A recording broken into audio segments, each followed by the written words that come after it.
Executive Director of 171 Cedar Arts Center. I am pleased to be here today with Annie Wilson, who is a dance resident with 171, and we're going to tell you a little bit about her story. First, I want to give a nod of thanks and appreciation to American Dance Asylum for their sponsorship of Annie's residency. So Annie, can you tell us a little bit about yourself? I know you hail from Philadelphia. It's true, yes, I'm a Philadelphia-based choreographer, performer, video maker, right, interdisciplinary artist who makes performances that are about the experience more than the appearance of the body. So my dances take a bunch of different forms. Yeah. Well, it's great, and I'm glad, so many people I know what a residency, dance residency really is. So I'm glad that you're here, and I know that for an artist, any kind of artist, it is sometimes hard to get that time and space where you can really get in the zone and create. And for a choreographer, you need a special kind of space. Yes. Even more so than some other artistic disciplines. So can you talk a little bit about the residency in terms of what you're doing, what this means to you, and why it's important for you to have this space here at 171 Cedar Arts Center?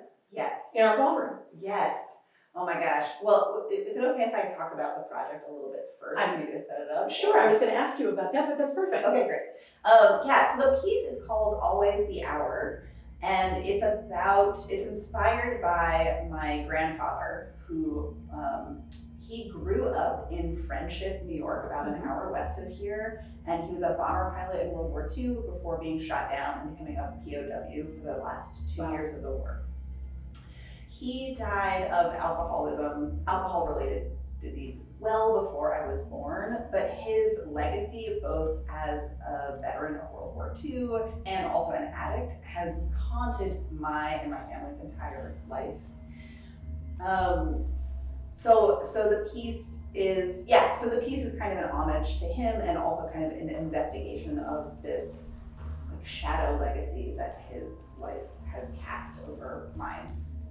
So there's a lot of emotion built into this as well as the movement. Very personal. Yes, lots of feelings, lots of dancing. And Always the Hours is the motto of the 96 Bomb Group, which is who he flew with. So I think the longer version is like, it's always the hour to do the right thing. But I love that the term always the hour kind of refers to the timelessness of trauma, of like unprocessed trauma. It exists outside of linear time. And it's long lasting. Very long lasting over many generations. And also, that suspension of linear time that happened, especially in the beginning of the pandemic. Right. So it was like, what day of the week is it even? I think some of us still feel that way. Yes. Okay, good. I still feel that way. It's true. Time doesn't really mean the same thing. So it felt like a really great moment for this project to happen.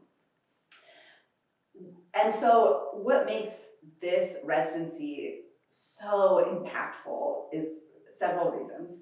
One is, yes, being able to get up in the morning and know that my primary focus for the day is getting into the studio, that I have 3 to 5 hours in the studio in the morning. It's hard to get that much time in Philadelphia.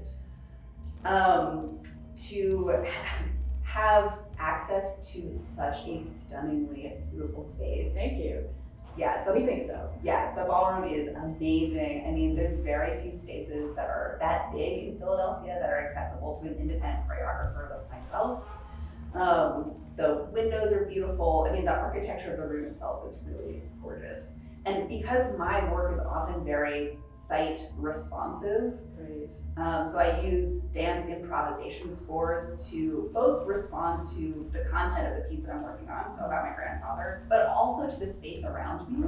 So both the internal and external forces at work in your dance. Exactly. Right. Yes. So the architecture of the space has just provided incredible amounts of inspiration. I mean, it's been so generative. Yeah. So that's been really huge, as both like the time and space for residency, the beauty of the ballroom itself, and then also being based in Corning. I've had an ongoing relationship with Lois Polk and American Dance Right. Asylum. So I've been up here before and have really loved Corning. Um, Corning's like relationship to friendship and being part of this kind of like central Western New York region has felt also so important to be here because that is where my grandfather and his family lived for generations. Right. So while there's no Mid-Oz, as far as I know, who lived in Corning, they have lived all around the central Western New York area. So to be rehearsing in the place where my family lived is really, it just feels really important. That's great. Well, and I think that probably feeds the inspiration and the emotion for you. Very much so, very much so, yeah. Yeah, I mean, the rolling hills, to be rehearsing in the ballroom and then look out and see the rolling hills of Corning is... It's inspirational. Yeah, it is. Very. No matter what your art type is, but I think for you, for this project, knowing that when you talk about place, it's not just a place you're rehearsing, but the place where your family was centered. Yeah. Really means a lot. Yes. To see that geography and know that's a part of it. Yes, exactly. All right, so I know that your project is something that you're putting together and that you will take it somewhere else. Do you have plans or thoughts for the future of this project? Yes, great question. So it is premiering in March of 2023 in Philadelphia with Philadelphia Dance Projects. But the hope is to be able to take it back up here eventually. Which would be great. Which would be so wonderful, right? To take it to the area where it's really inspired by. But that's, yeah, I mean, that's a little bit over a year from now is when the premiere is happening. So in that time, you know, I'll be building the piece and then hopefully building opportunities for the piece to be shared with the folks who live in this area. Yeah, that's great. So we'll keep talking. We'll Great. keep talking and decide what we can do for a possibility there. That would be amazing. Well, again, I'm so excited that you're here with us, and I know that we're going to be able to see a few clips of your work as a piece of this. So we're looking forward to that. Great. And thank you for being a part of 171 Cedar Arts Center.